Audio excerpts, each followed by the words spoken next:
I had disliked a lot of things that he was saying, and how he was acting, being that, me, I'm a real individual. I just felt like, we was all cool at one point in time. And now remember this. Sounds familiar. No. I was older than Canelo is when I beat Canelo. So now, imagine seeing Canelo at 36 and me at 36 and we fight.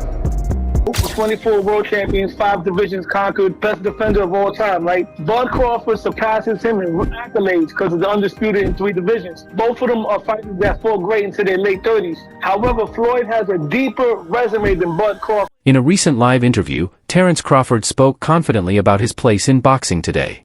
He made it clear that Floyd Mayweather had his time, but that era is over. According to Crawford, this is his time now. He stressed that the spotlight should no longer be on Mayweather, but on him, as the current face of the sport.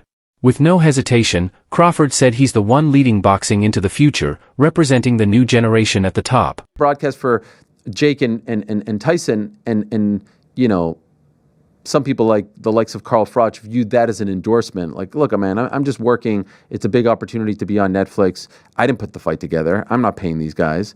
So, let's chill out. But all right, I'm not going to poo-poo this. I just don't know what CSI is.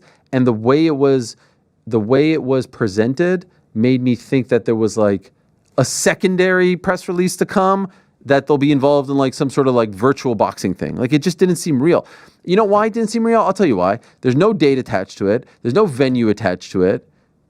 Forget rules, exhibition, not exhibition, weight. I mean, here's a guy who fought a heavyweight forget all that. These things can get figured out, the fine details. The fact that it was announced, why announce something with no date or location attached to it? What's the point?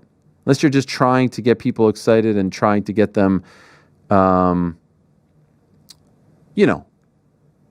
to get some investors or something like that. But maybe also testing the waters. If the response was overwhelmingly positive, maybe you go, okay, we move forward. If the response is muted or negative, maybe you go, okay, we're not going to actually do this. You lob it out there as a way to poll the public, and then make an adjustment. So you don't think it happens? I do not think it happens. I just don't think there will be enough interest. I know they have huge name value. There's zero, after the last performance by Mike Tyson against Jake Paul, I don't think there's going to be interest in seeing Mike Tyson do that again. Floyd Mayweather recently reminded fans that he outclassed Canelo Alvarez back when Canelo was already older than he was at the time.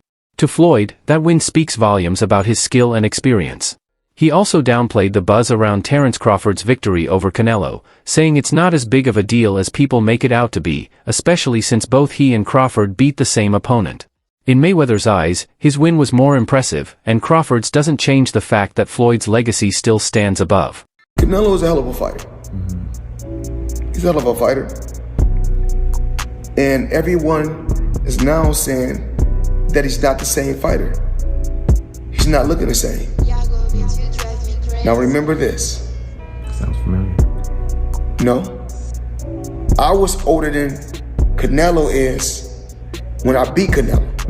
So now, imagine seeing Canelo at 36 and me at 36 and we fight.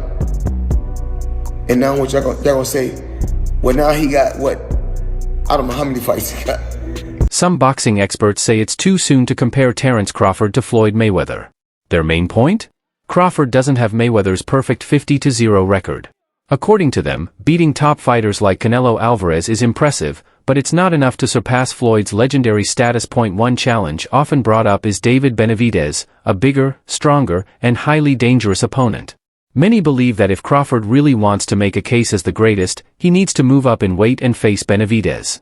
A win there would show not only his fearlessness but also his ability to overcome one of the toughest fighters in the sport today. Without that kind of bold victory, these analysts argue, Crawford may always fall just short of being mentioned in the same breath as Mayweather. You look at Floyd's record, right? Floyd's legacy is 50-0, 24 world champions, 5 divisions conquered, best defender of all time, right? Bud Crawford surpasses him in accolades because of the undisputed in 3 divisions. Both of them are fighters that fought great into their late 30s. However, Floyd has a deeper resume than Bud Crawford, but both of their best wins are Canelo Alvarez. Canelo was a younger, greener Canelo when Floyd beat him. Bud beat an older, slower, but more seasoned Canelo. Now, Bud's not going to surpass Floyd because of the record. He's not going to make 50-0. Bud has to separate himself. What he has to do is do something that Floyd didn't do. Take on the challenges that people are scared for you to take. Just that's what separates Leonard and Duran from the rest. If Bud Crawford beats David Benavidez, he will surpass Floyd Mayweather as far as on the all-time list. As of right now, if Bud Crawford retires, I would have him somewhere around the top 5, top 7. Trainer Robert Garcia sees things differently when it comes to Terence Crawford's future.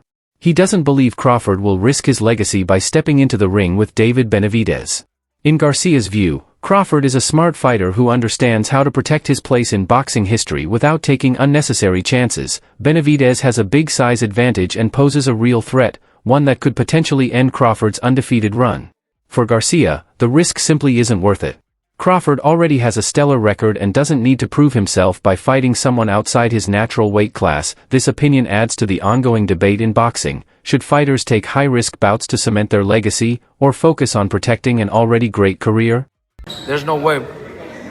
Crawford just got the biggest win in his career and one of the biggest wins in history. He doesn't need to go out there and risk. But it is too big, too strong. We don't want to see a champion do so much and accomplish so much and then end his career with a bad choice, a bad fight that he shouldn't take. I wouldn't do it.